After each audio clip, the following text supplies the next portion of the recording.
નમસ્કાર, આપ જોઈ રહ્યા છો નેશન પ્લસ ન્યૂઝ. હું છું આપની સાથે વિભિક્ષા પરમાર.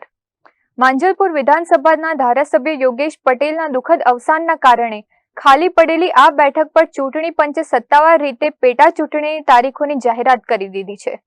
આ જાહેરાતની સાથે જ વડોદરા જિલ્લાના સંબંધિત વિસ્તારોમાં તાત્કાલિક અસરથી આદર્શ આચાર સંહિતા લાગુ કરી દેવામાં આવી છે. 2 જૂન 2026ના રોજ ધારાસભ્ય યોગેશ પટેલના અવસાન બાદ માંજલપુર વિધાનસભાની બેઠક ખાલી પડી હતી. જો કે ગુજરાત વિધાનસભાનો કાર્યકાળ પૂર્ણ થવાને હજુ 1 વર્ષ કરતાંય વધુ સમય બાકી હોવાથી પેટા ચૂંટણી થશે એ નિશ્ચિત હતું. ત્યારે હવે ચૂંટણી પંચે માંજલપુર વિધાનસભા બેઠક પર પેટા ચૂંટણીની જાહેરાત કરી દીધી છે.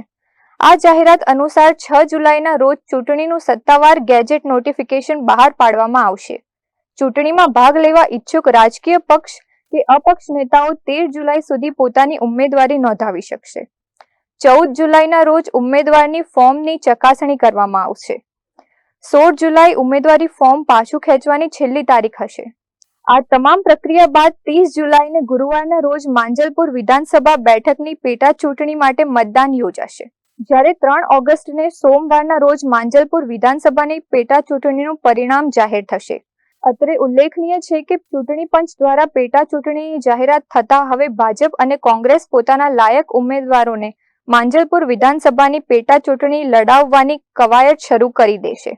હવે આગામી સમયમાં માંજલપુર વિધાનસભાનું સુકાન કોણ સંભાળે છે એ હવે જોવાનું રહેશે.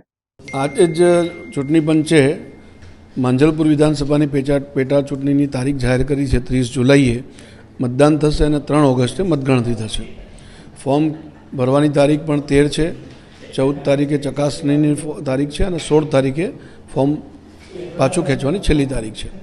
એટલે 16 તારીખે ચિત્ર સ્પષ્ટ થઈ જશે કે કોણ ઉમેદવારો આમાં ઉમેદવારી નોંધાવી રહ્યા છે. ભારતીય જનતા પાર્ટી હંમેશા ઇલેક્શન મોડમાં કામ કરનારી પાર્ટી છે.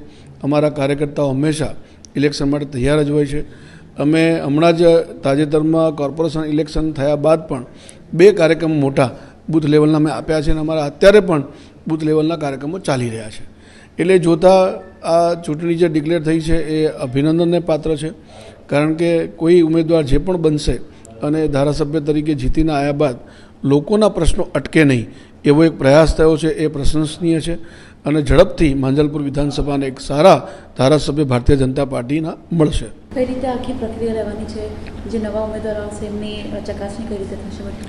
ભારતીય જનતા પાર્ટીની પ્રણાલી અનુસાર કોઈપણ કાર્યકર્તા ઉમેદવારી નોંધાવી શકે છે. ત્યારબાદ એ લિસ્ટ પેનલ બનીને પાર્લામેન્ટરી બોર્ડમાં રજૂ થતું હોય છે અને પાર્લામેન્ટરી બોર્ડ અમારે સર્વોચ્ચ સત્તા મંડળ છે કે જે આ ઉમેદવાર ફાઇનલ કરે છે. ઉમેદવાર એકવાર ફાઇનલ થઈ ગયા બાદ સર્વ કાર્યકર્તાઓ એને શિરોમાન્ય ગણીને એ ઉમેદવારને જીતાડવા માટે રાત દિવસ મહેનત કરશે. Bureau report, nation plus news, Vadodara.